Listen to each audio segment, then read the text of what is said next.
escogí algunos textos del Catecismo de la Iglesia Católica que nos pueden llevar poco a poco a comprender este tema. ¿Cuál es este tema? Pues el valor inestimable de los sufrimientos del cristiano. Si podemos poner una pregunta sería, ¿el sufrimiento que padecemos los cristianos tiene algún valor?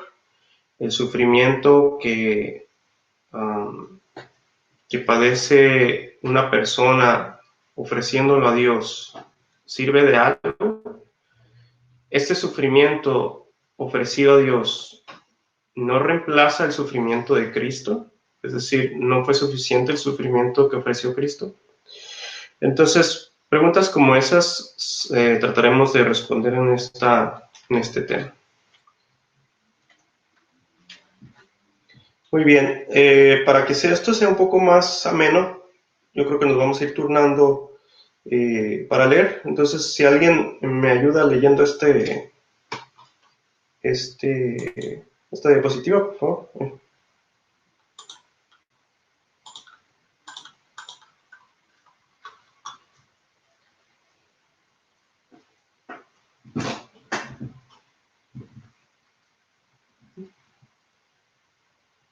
¿Alguien?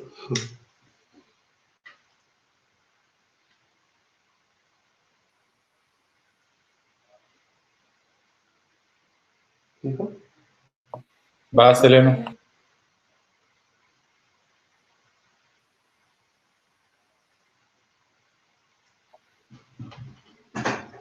Nada más activa tu... Hola, ¿me escuchan? Sí, ya te escucho. Ok, bueno. Ok, inicio entonces, Carlos. Sí, por favor. La providencia y las causas segundas. Dios es el Señor soberano de su designio, pero para su realización se sirve también del concurso de las criaturas. Esto no es un signo de debilidad, sino de la grandeza y bondad de Dios Todopoderoso. Porque Dios no da solamente a sus criaturas la existencia, les da también la dignidad de actuar por sí mismas, de ser causas y principios unas de otras y de cooperar así a la realización de su designio. Los hombres cooperadores a menudo, inconscientes de la voluntad divina, pueden entrar libremente en el plan divino no solo por sus acciones y sus oraciones, sino también por sus sufrimientos. Entonces llegan, bueno, no sé si ahí vas a leer esa No, cita, ¿no? está bien, léelo de corrido. Ok, entonces llegan a ser plenamente colaboradores de Dios y de su reino. Es una verdad inseparable de la fe en Dios, Creador. Dios actúa en las obras de sus criaturas. Gracias, Elena. Entonces, como podemos aquí ver, el punto central de esta diapositiva es que Dios tiene un designio, ¿no? Pero para su realización se sirve también de las criaturas, o sea, nosotros y toda la creación, ¿verdad? Dice que no es un signo de debilidad, sino que más bien de su gran poder, ¿no? Entonces, esto va muy relacionado con lo que vamos a tratar de comprender, porque podemos decir, bueno, ¿y qué tengo yo que cooperar con Dios si Él es Dios, ¿no? Ah, pues es que así lo quiso Dios, así lo quiere Dios. Entonces, por eso dice aquí cooperar con la realización de su designio. Entonces, podemos entrar libremente en su plan divino, no solo por acciones y oraciones, sino también por los sufrimientos. ¿Sí? Entonces, aquí ya estaba dando el preámbulo, ¿no? De que colaboramos con Dios con las acciones y las oraciones, pero también con los sufrimientos. Y como cristianos, siempre decimos que Dios actúa en las obras de sus criaturas. Sí, o sea, si yo le pido a Dios que me ayude porque tal vez no tengo algo que comer, pues tal vez Dios no va a bajar un pollo del cielo para que me lo coma, ¿verdad? Tal vez Dios va a inspirar a alguien que esté cerca de mí para que comparta su pan conmigo, ¿no? Entonces, esa es la providencia, por eso aquí dice providencia y las causas segundas, porque nosotros somos las causas segundas, o sea, no viene directamente de Dios quizá, pero sí inspirado por la providencia de Dios, nosotros también colaboramos con Él. ¿Alguien más me ayuda, por favor?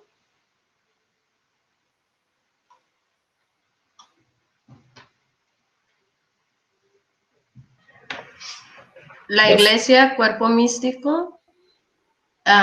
¿Se me escuchan? Sí, va. La iglesia, cuerpo místico, Cristo. En la Sagrada Escritura encontramos multitud de imágenes y de figuras del misterio de la iglesia. En el Antiguo Testamento, la idea de fondo es el pueblo de Dios.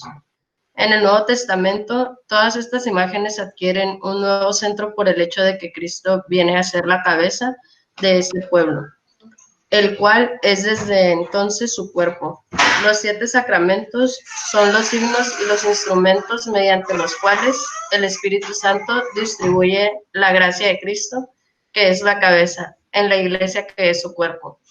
Ella es el proyecto visible del amor de Dios hacia la humanidad, que quiere que todo el género humano forme un único pueblo de Dios, se una en un único cuerpo de Cristo, se coedifique en un único templo del Espíritu Santo.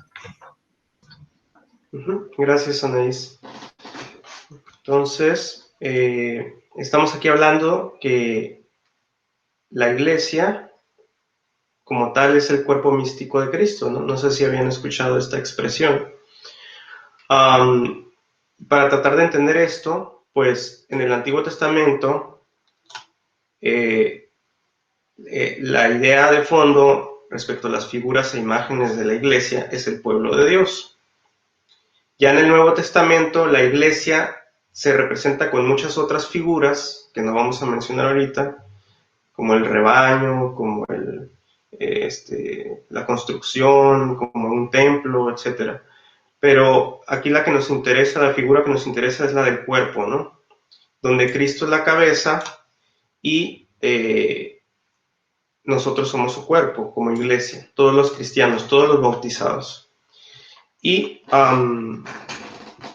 los sacramentos distribuyen la gracia de Cristo, que es la cabeza, y la distribuyen a su cuerpo, ¿sí? Pero vamos a ver que no solo es este sentido, o sea, tenemos a Cristo en la cabeza y tenemos el cuerpo, vamos por poner un dibujito, ¿no? Entonces, de Cristo cabeza viene la gracia por medio de los sacramentos, pero también nosotros llevamos la gracia hacia todo el cuerpo, ¿no?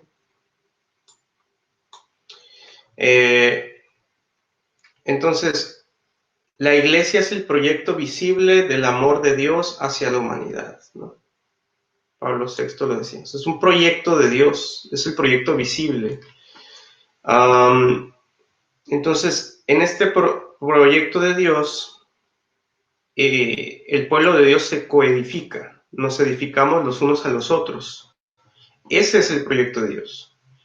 Dios no necesitaba formar una iglesia. Dios podía haber hecho la redención y la obra de salvación sin la necesidad de una iglesia católica, cuerpo místico de Cristo. De hecho, la doctrina protestante es lo que defiende. La doctrina protestante no profesa en que la iglesia es una, santa, católica y apostólica. O sea, los protestantes, muchas ramas de los protestantes no creen que hay una sola iglesia. Ellos creen que puede haber muchas iglesias, que puede haber muchas comunidades dispersas y separadas. No creen que hay una iglesia a la cual deben someterse, a la cual deben unirse y estar en comunión. Pero es que ellos no han entendido que este es el proyecto de Dios. Que la iglesia sea el cuerpo de Cristo unificado y colabore con el proyecto de Dios. La comunión de los santos. Como todos los creyentes forman un solo cuerpo, el bien de los unos se comunica a los otros. Es pues necesario creer que existe una comunión de bienes en la iglesia. Pero el miembro más importante es Cristo, ya que Él es la cabeza. Así bien, Así, el bien de Cristo es comunicado a todos los miembros, y esta comunicación se hace por los sacramentos de la Iglesia. Como esta Iglesia está gobernada por un solo y mismo Espíritu, todos los bienes que ella ha recibido forman necesariamente un fondo común. En la comunión de los santos, ninguno de nosotros vive para sí mismo, como tampoco muere nadie para sí mismo. Si sufre un miembro, todos los demás sufren con él.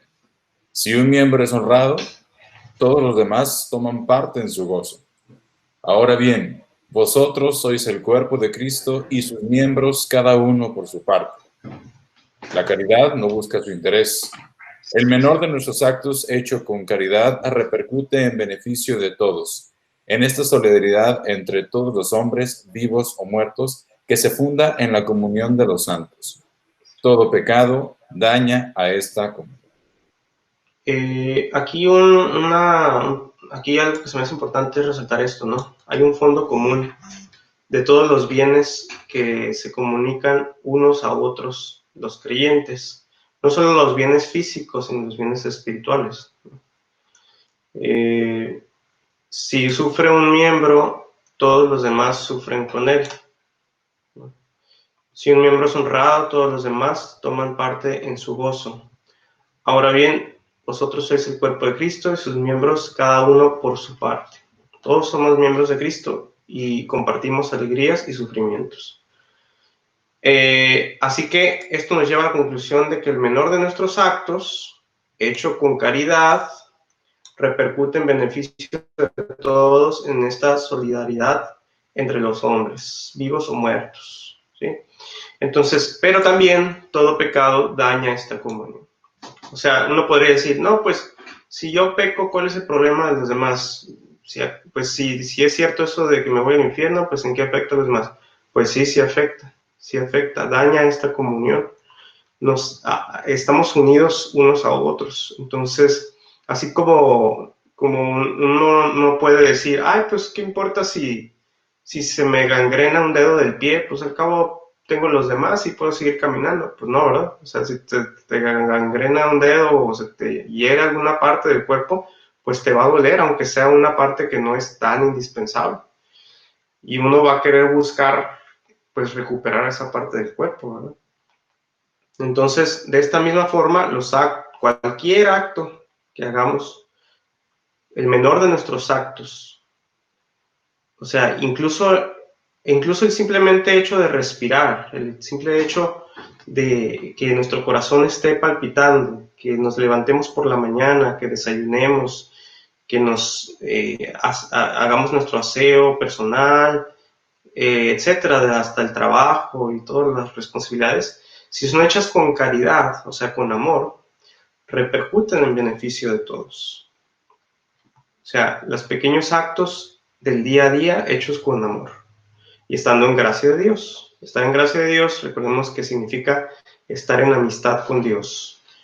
Cuando yo me he reconciliado con Dios, estoy en amistad con Dios y tengo su favor, ¿no? Entonces, lo que yo haga será favorable para Dios, será agraciado para Dios, porque es Cristo mismo que lo hace en mí.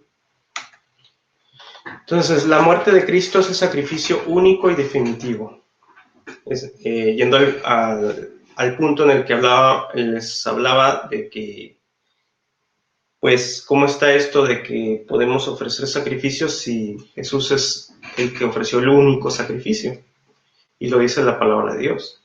Entonces dice, la muerte de Cristo es a la vez el sacrificio pascual que lleva a cabo la redención definitiva de los hombres, por medio del Cordero que quita el pecado del mundo, y el sacrificio de la nueva alianza, que devuelve al hombre a la comunión con Dios, reconciliándole con Él por la sangre derramada por muchos para remisión de los pecados.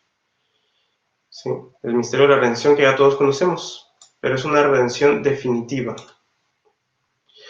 Este sacrificio de Cristo es único, da plenitud y sobrepasa todos los sacrificios. A todos los sacrificios, sobrepasa.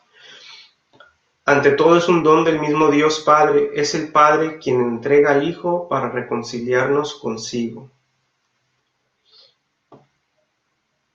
Al mismo tiempo es ofrenda del Hijo de Dios, hecho hombre, que libremente y por amor ofrece su vida a su Padre por medio del Espíritu Santo para reparar nuestra desobediencia.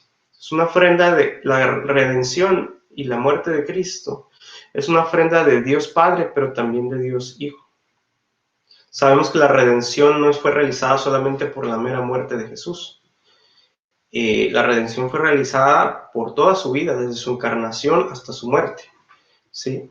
Él fue el único que cumplió la ley de Dios, amando a Dios sobre todas las cosas, que es Dios Padre, y amando al prójimo como a sí mismo. ¿Sí? El único que cumplió toda la ley de Moisés, el único hombre recto y justo que ha existido sobre la tierra, es Jesús. Por eso ganó para nosotros la redención, la posibilidad de regresar a la presencia de Dios, a la gloria, al paraíso, a la vida eterna. Entonces, Él muere porque tiene que pasar por todas las transiciones de un ser humano, desde el nacimiento hasta la muerte, que son transiciones dolorosas, pero que son merecidas por nuestros pecados. Cuando fuimos desterrados, el castigo fue la muerte. Si no, no moriríamos. Cristo muere, pero Él siendo justo y no mereciendo la muerte, pues paga por nuestros pecados. Entonces, por eso ofrece su vida para reparar nuestra desobediencia. Esa palabra es importante, reparar. Jesús reemplaza nuestra desobediencia por su obediencia. Como por la obediencia de un solo hombre, todos fueron constituidos pecadores, así también por la obediencia de un solo, todos serán constituidos justos. Por su obediencia hasta la muerte, Jesús llevó a cabo la sustitución del siervo doliente, que se dio a sí mismo en expiación, cuando llevó el pecado de muchos, a quienes justificará y cuyas culpas soportará. Jesús repara por nuestras faltas y satisface al Padre por nuestros pecados. Entonces volvemos a lo mismo. Volvemos al mismo punto, ¿no? La obediencia de Jesús reemplaza nuestra desobediencia. O sea, cuando algo se daña, alguien tiene que arreglarlo, alguien tiene que repararlo, alguien tiene que hacerlo bien de nuevo. Entonces, ese es Jesús en relación a nuestra vida, en relación a Dios, ¿no? Entonces, bueno. En la cruz, Jesús consuma su sacrificio. El amor hasta el extremo es el que confiere su valor de redención y de reparación, de expiación y de satisfacción al sacrificio de Cristo. O sea, no es tanto que haya sufrido y que haya muerto, porque pues cuántas personas humanas no habían sufrido y muerto antes de Cristo. Pero Él, lo que permitió la redención en el sufrimiento de Cristo es el amor. Él amó, como es la voluntad de Dios, amó hasta la muerte en cruz. Dice, nos ha conocido y amado a todos en la ofrenda de su vida. El amor de Cristo nos apremia al pensar que si uno murió por todos, todos por tanto murieron. Ningún hombre, aunque fuese el más santo, estaba en condiciones de tomar sobre sí los pecados de todos los hombres y ofrecerse en sacrificio por todos. La existencia en Cristo de la persona divina del Hijo, que al mismo tiempo sobrepasa y abraza a todas las personas humanas y que le constituye cabeza de toda la humanidad, hace posible su sacrificio redentor por todos. O sea, Jesús pudo haber venido al mundo como Dios solamente, pero no, se encarnó y por eso, como se hizo hombre, entonces es posible que Él, abrazando así a toda la humanidad, siendo uno de nosotros, entonces ofrece el amor en sacrificio. Por su santísima pasión en el madero de la cruz nos mereció la justificación, enseña el Concilio de Trento, subrayando el carácter único del sacrificio de Cristo como causa de salvación eterna. Y la Iglesia venera la cruz cantando, salve, oh cruz, única esperanza. ¿Sí? Entonces, esa fue la forma en que Él mereció la justificación. Como dice, el carácter único. No hay otro sacrificio. O sea, en ese sentido estamos de acuerdo con los protestantes, que dicen que solamente por Cristo se llega a Dios Padre. Solo por Cristo, por el sacrificio de Cristo, somos salvados. Es cierto, eso es cierto. En eso compartimos la misma doctrina. Pero ellos no han querido aceptar la doctrina de la comunión de los santos, en la cual nosotros somos colaboradores con el sacrificio único de Cristo. Somos corredentores con Cristo. Ahorita vamos a ver por qué. Nuestra participación en el sacrificio de Cristo. La cruz es el único sacrificio de Cristo, único mediador entre Dios y los hombres. Pero porque en su persona divina encarnada se ha unido en cierto modo con todo hombre. Él ofrece a todos la posibilidad de que en la forma de Dios solo conocida se asocien a este mismo pascual, a este misterio pascual. Él llama a sus discípulos a tomar su cruz y a seguirle, porque Él sufrió por nosotros, dejándonos ejemplo para que sigamos sus huellas. Él quiere, en efecto, asociar a su sacrificio redentor a aquellos mismos que son los primeros beneficiarios. Esto lo realiza en forma excelsa en su madre, asociada más íntimamente que nadie al misterio de su sufrimiento redentor. Esa es la única verdadera escala del paraíso. Fuera de la cruz, no hay otra por donde subir al cielo. Gracias, Caro. Entonces, vemos cómo es que Jesús nos da ejemplo, no solamente nos redime, no podemos nada más decir, aleluya, nos salvó Cristo. Sí, nos salvó, pero también nos dio ejemplo para seguir sus huellas. Él quiere, en efecto, asociar a su sacrificio redentor a aquellos mismos que son sus primeros beneficiarios. Es como decir, bueno, ¿y por qué la intercesión de los santos? ¿No? ¿Por qué la intermediación de María? ¿Por qué Jesús nació de una mujer? ¿Por qué no simplemente apareció en el mundo y ya? Pudo haberlo hecho. Pues porque Dios es, o sea, hay 1001 razones que nos muestran que Dios quiere que nosotros colaboremos con la salvación. Dios no es como que ya está la salvación hecha, sean felices. No, colaboren con esa salvación. Jesús tuvo una madre, Jesús tuvo un padre putativo, José, San José. Entonces Jesús escogió apóstoles, etcétera, ¿no? O sea, hay mil ejemplos y razones en las cuales nos muestra que Dios nos asocia a su obra de la redención. Alguien podría decir, bueno, ¿y por qué no si después de resucitado, pues se hubiera aparecido a todo el mundo y a lo mejor muchos hubieran creído? Pues sí lo pudo haber hecho, pero no lo hizo. ¿Por qué? Pues porque así quiso Él. Él es Dios, no vamos a cuestionar cosas que Dios hizo. Podemos tratar de comprenderlas, pero siempre va a haber un misterio, ¿no? De por qué esas cosas son así. Pues es que no podemos profundizar en la mente de Dios, ¿verdad? Es insondable. Pero aún así Dios nos participa, nos trata de dar una imagen, una figura de lo que significa la salvación. Entonces, no, pues no lo hizo así. Dios pudo haberse quedado, no, ¿por qué se quedó en una hostia consagrada, ¿no? Porque se quedó en un pan consagrado que es muy frágil y que a lo mejor no llama la atención de nadie. Pudo haberse quedado, en vez de en la Eucaristía, se pudo haber quedado en un rayo del cielo, ¿no? Y cada vez que veamos un rayo diríamos, Jesús, Señor mío y Dios mío, ¿no? Esa sería la Eucaristía, ¿no? Sería Jesús presente entre nosotros. Pero no quiso Dios ser algo tan imponente, ¿no? Dios quiso presentarse, quedarse con nosotros en la forma de pan consagrado por otro hombre que es igual que nosotros. Entonces, todas esas son señales de que Dios nos asocia a la redención. La Eucaristía es igualmente el sacrificio de la Iglesia. La Iglesia, que es el cuerpo de Cristo, participa en la ofrenda de su cabeza. Con él, ella se ofrece totalmente. se une a su intercesión ante el Padre por todos los hombres. En la Eucaristía, el sacrificio de Cristo se hace también el sacrificio de los miembros de su cuerpo. La vida de los fieles, su alabanza, su sufrimiento, su oración y su trabajo se unen a los de Cristo y a su total ofrenda, y adquieren así un valor nuevo.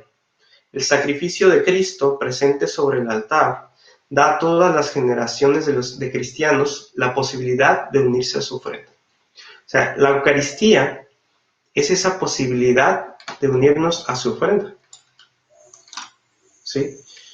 Ese sacrificio de la Eucaristía no es nada más una ofrenda de Cristo a solas, es una ofrenda de Cristo junto con todo su pueblo, junto a su iglesia.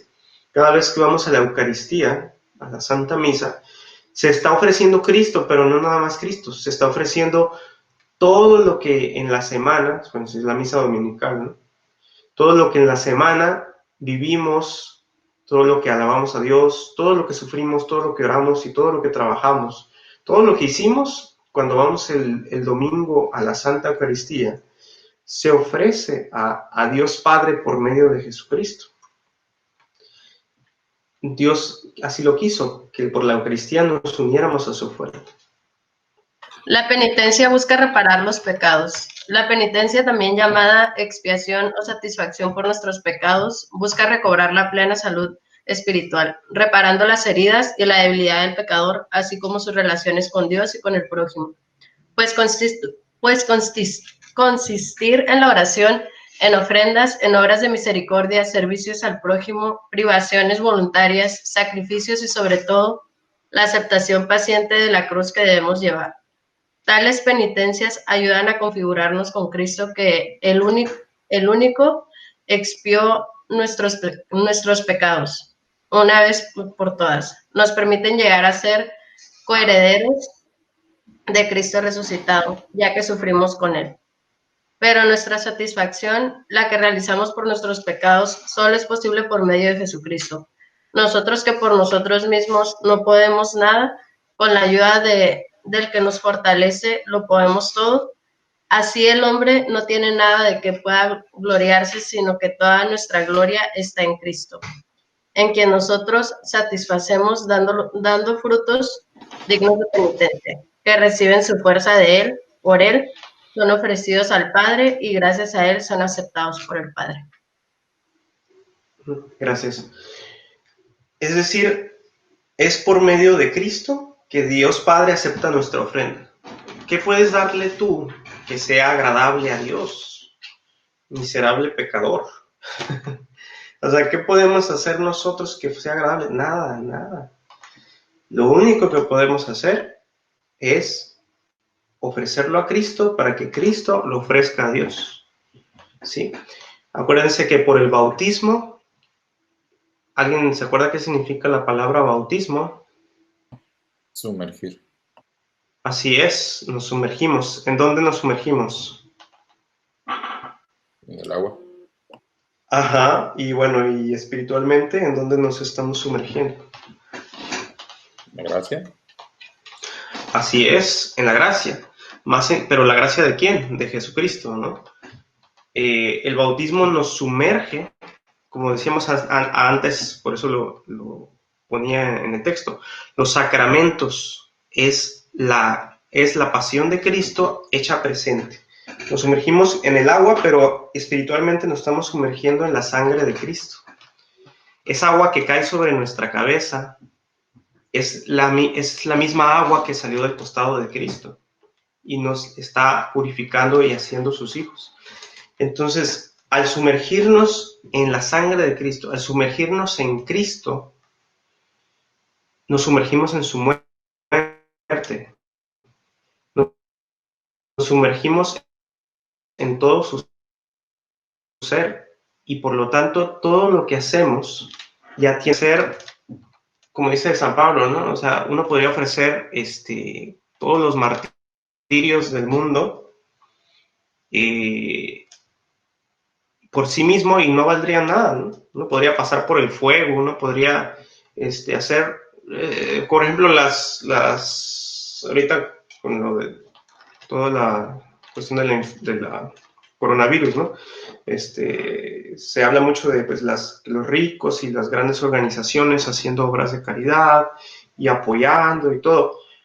¿Ustedes creen que todo eso, o sea, un multimillonario que está apoyando a las organizaciones del mundo de salud para que puedan hacer su trabajo, ¿ustedes creen que eso tiene algún valor si ellos no están unidos a Cristo? ¿No? No tiene ningún valor ante Dios. Eso no tiene ningún valor. Si no estamos unidos a Cristo, nuestras obras no tienen ningún valor. En cambio, estando en amistad con Dios, en esa relación con Dios que es la gracia, si tú lavas un plato, si tú barres el piso, ¿no? Si tú haces lo más insignificante, como les decía, levantarse en la mañana, preparar el desayuno para ti, para tu familia, eso tiene más valor que todo lo que otra persona, incluso, como les decía, un multimillonario pudiera hacer en obras de caridad, pero si no tiene a Cristo. Si tiene más valor ante Dios. Va a tener más valor en el juicio final eso que lo que puedas ofrecer estando fuera de la gracia de Dios. Entonces, bueno, el sacrificio. Bueno, vamos ahora, ¿qué es el sacrificio? Verdadero sacrificio es toda obra que se hace con el fin de unirnos a Dios en santa compañía, es decir, relacionada con el fin del bien, merced al cual podemos ser verdaderamente felices. El sacrificio exterior, para ser auténtico, debe ser expresión del sacrificio espiritual. Mi sacrificio es un espíritu contrito, dice el Salmo. Los profetas de la antigua alianza denunciaron con frecuencia los sacrificios hechos sin participación interior. O sea, había muchos sacerdotes del pueblo judío que ofrecían muchos sacrificios, pero por dentro estaban corrompidos y obraban en el mal. Entonces no valía de nada. O sin relación con el amor al prójimo. Jesús recuerda las palabras del profeta Oseas: misericordia quiero, no sacrificios. El único sacrificio perfecto es el que ofreció Cristo en la cruz, en ofrenda total al amor del Padre y por nuestra salvación. Uniéndonos a su sacrificio, podemos hacer de nuestra vida un sacrificio para Dios. O sea, el sacrificio se tiene que hacer con actitud interior. De nada sirve que diga, voy a ofrecerle esto a Dios, pero si no estoy en gracia de Dios. Voy a hacer esto por amor a Dios. Sí, pero por el otro lado estás dañando a tu prójimo, estás cometiendo pecados. No, eso no vale. Eso significa cuando el profeta dice misericordia quiero y no sacrificios. O sea, primero sé misericordioso antes de hacer tu ofrenda. Recordemos que la palabra sacrificio significa acción sagrada. Casi siempre lo relacionamos como algo doloroso, algo sangriento, pero en su origen sacrificio es acción sagrada, no necesariamente algo doloroso o sangriento. Es toda acción que es, como dice arriba, ¿no? Es toda obra que se hace con el fin de unirnos a Dios en santa compañía. Es una obra santa, ¿no? Entonces, de nada sirven las obras santas, de nada sirve rezar el rosario, de nada sirve ofrecer obras de caridad, si no estoy unido a Cristo por la gracia, que Él es el único sacrificio perfecto, el único sacrificio perfecto.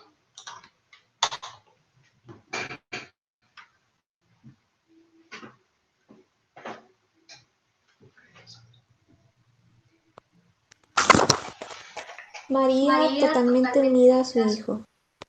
Esta unión de la Madre con el Hijo en la obra de la salvación se manifiesta desde el momento de la concepción virginal de Cristo hasta su muerte. Se manifiesta particularmente en la hora de su pasión. La bienaventurada Virgen avanzó en la peregrinación de la fe y se mantuvo fielmente la unión con su Hijo hasta la cruz. Allí, por voluntad de Dios, estuvo de pie, sufrió intensamente con su Hijo y se unió a su sacrificio con corazón de madre que, llena de amor, daba amorosamente su consentimiento a la inmolación de su Hijo como víctima que ella había engendrado. Finalmente, Jesucristo, agonizando en la cruz, la dio como madre al discípulo con estas palabras: Mujer, ahí tienes a tu hijo. Bueno, entonces María es la madre de Jesús que nos muestra el camino, ¿no?, de la unión a Jesús hasta la cruz, hasta en la cruz, ¿no? Dice aquí, sí ven la presentación, ¿verdad? Sí. Se unió a su sacrificio con corazón de madre, ¿no? Entonces, desde la concepción, en su fiat, en su hágase, ella se une al sufrimiento redentor de Cristo.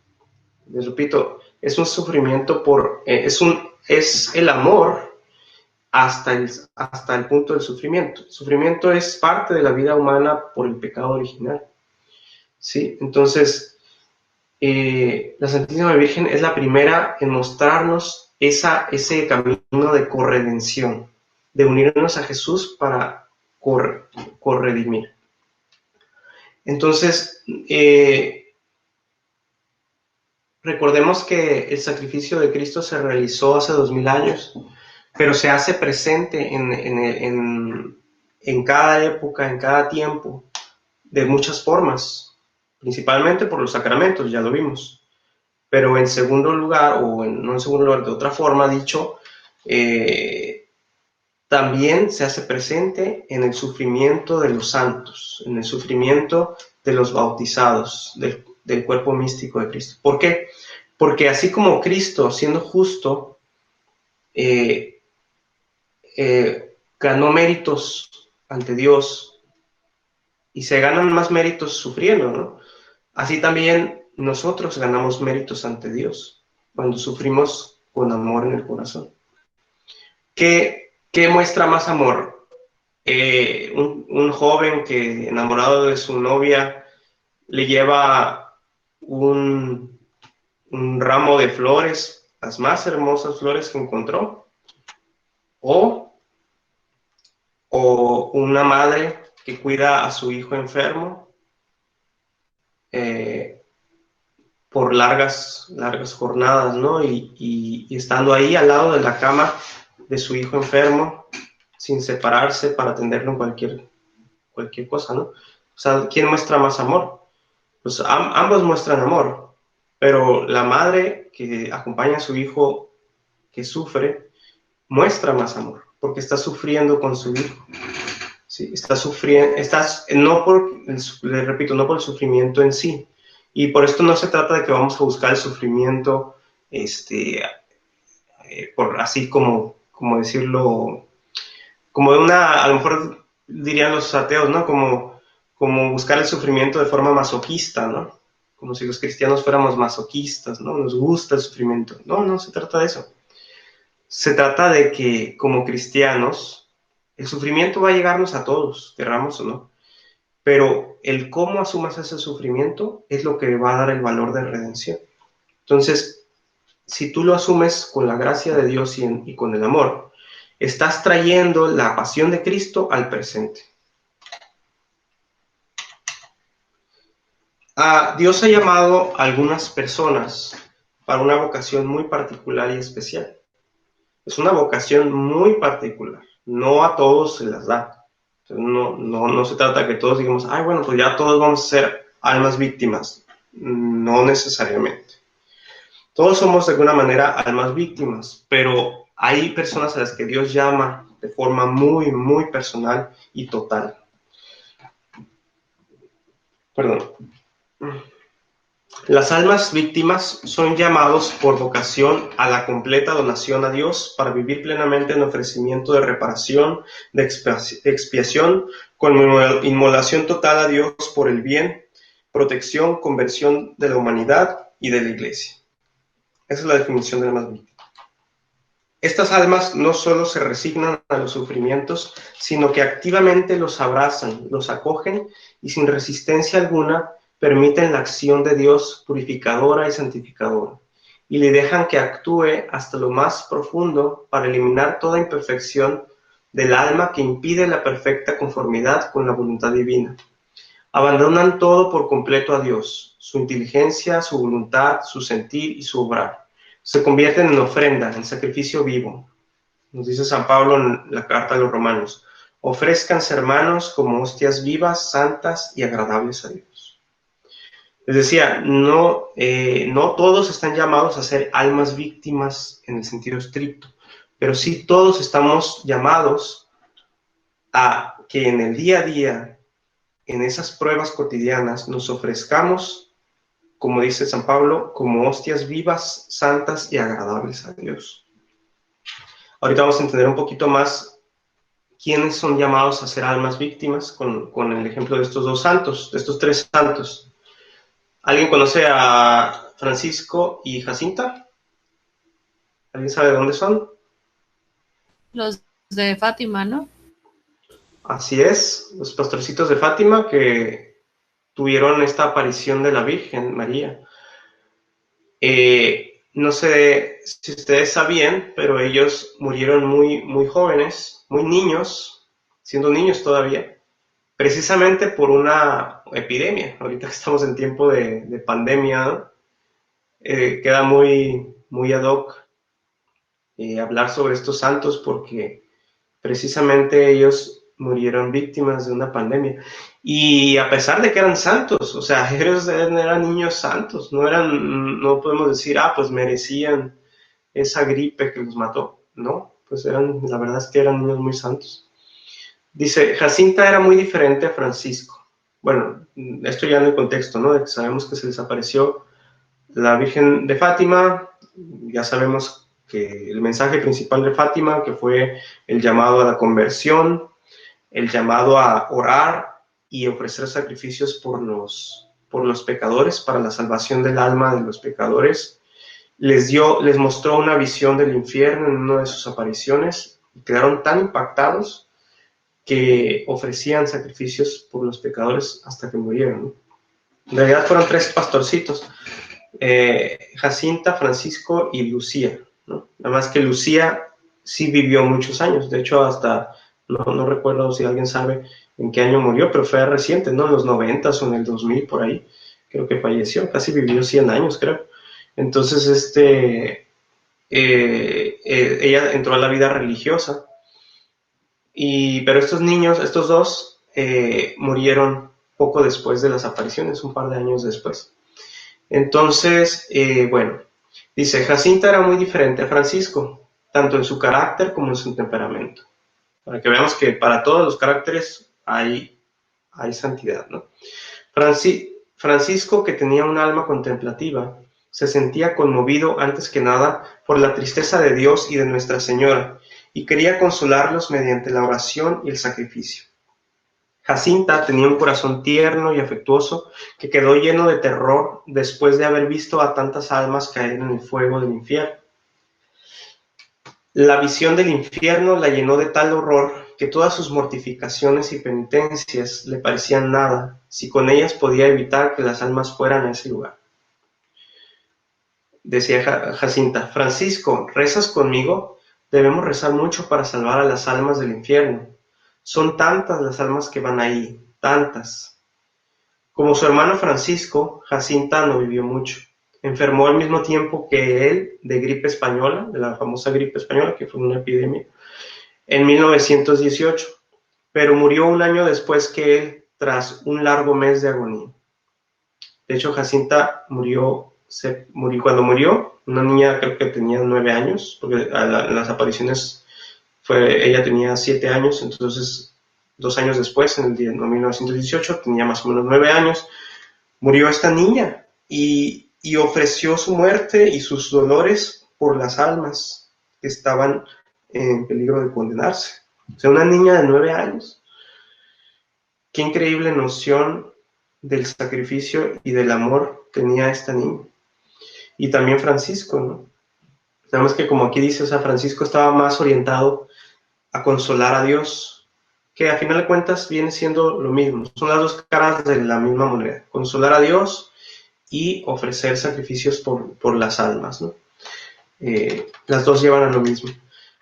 Francisco se quedaba en contemplación por mucho tiempo en el sagrario, y Jacinta y Lucía lo veían así como que, oye, pues estás mucho tiempo ahí, ¿no? O sea, no, bueno, no así son mis palabras, ¿no? Pero, o sea, hay una narración por ahí donde dice que ellos iban a la escuela y Francisco se quedaba en la iglesia contemplando a Jesús sacramentado, ¿no?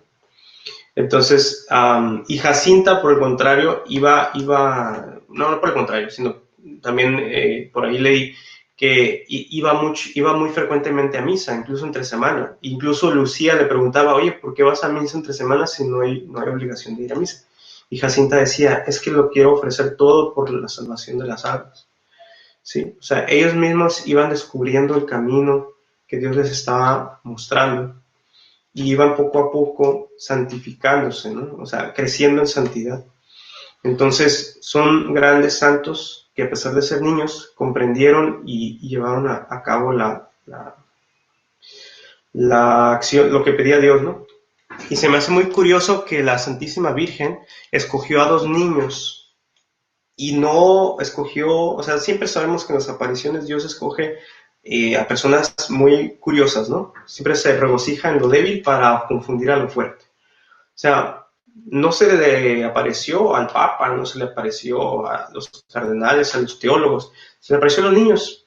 Y en realidad lo que les dijo no fue una larga disertación teológica. Les dijo 3, 4 palabras y con eso los niños entendieron todo. O sea, los niños se pusieron a preguntarse, así como decir, bueno, y a ver, esto que me está diciendo la Virgen, ¿cómo entra en la doctrina de la iglesia, no? A ver, pero ¿cómo es eso de que tengo que ofrecerme a Dios en sacrificio? Y pero ¿cómo los pecadores, cómo es que se van al infierno? O sea, los niños no se pusieron a hacer disertaciones teológicas de lo que la Virgen les dijo. Escucharon y actuaron, ¿no? Por eso la Virgen escogió niños. Porque precisamente en ese tiempo, alrededor de 1900, estaba en auge el modernismo teológico, ¿no? El modernismo como corriente filosófica, que precisamente empezaba a cuestionar los dogmas. Dentro de la misma iglesia había sacerdotes, había teólogos que ya empezaban a decir, pues bueno, la Biblia habla de un diluvio, pero pues tal vez no fue tan literal, tal vez no es que se haya hundido el mundo en agua, sino es una forma de hablar, o es un cuento para que entendamos qué es lo que Dios nos quiere decir. O bueno, tal vez Jesús no resucitó realmente como en materia, o sea, tal vez solo es un decir como que siguió viviendo espiritualmente. No, o sea, todos esos son herejías que empezaron a correr en ese tiempo. Por eso la Virgen escoge a 2 niños que con gran apertura y sencillez aceptan el mensaje de la Virgen, que es conviértanse, oren por las almas, ofrézcanse a Dios en sacrificio. Tenemos también a Santa Faustina Kowalska,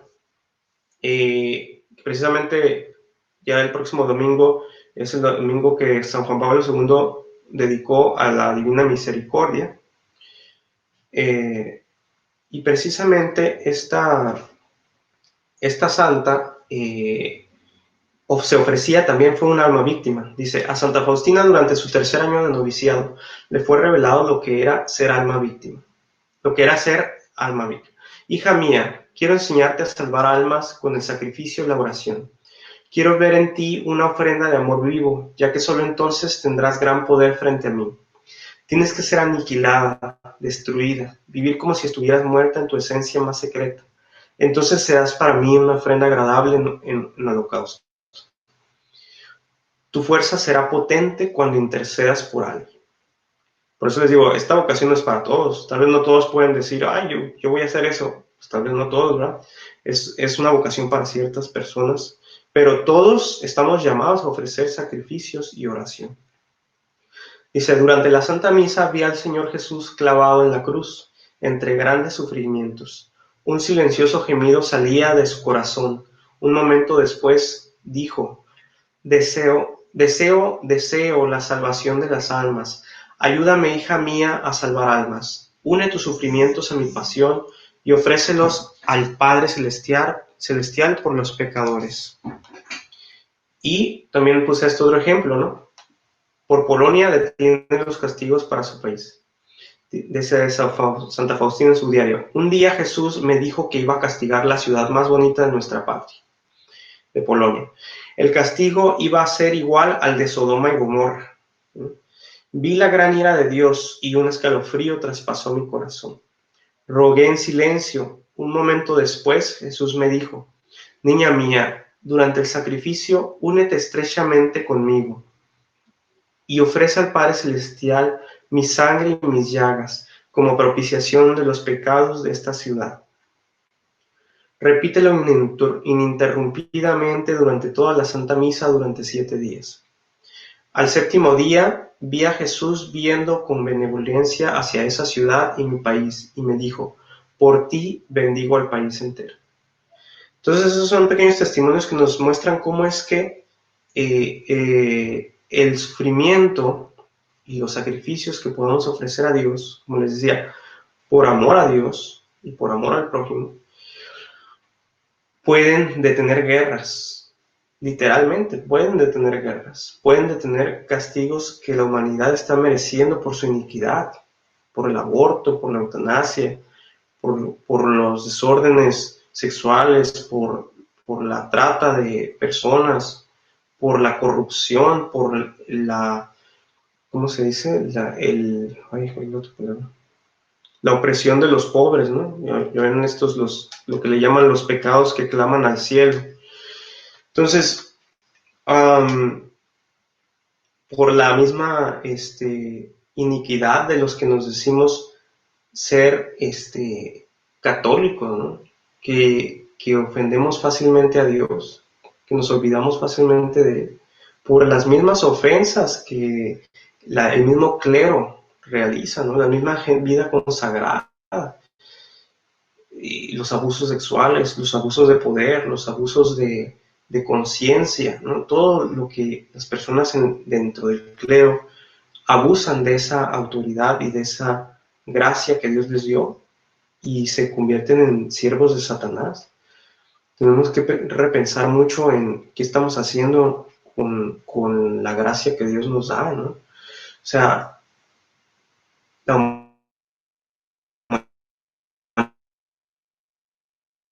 humanidad, no hay que ser muy listos para pensar que la humanidad, una transformación, que Dios actúe, ¿no? En fin, bueno, entonces eso es lo que quería compartirles. Entonces,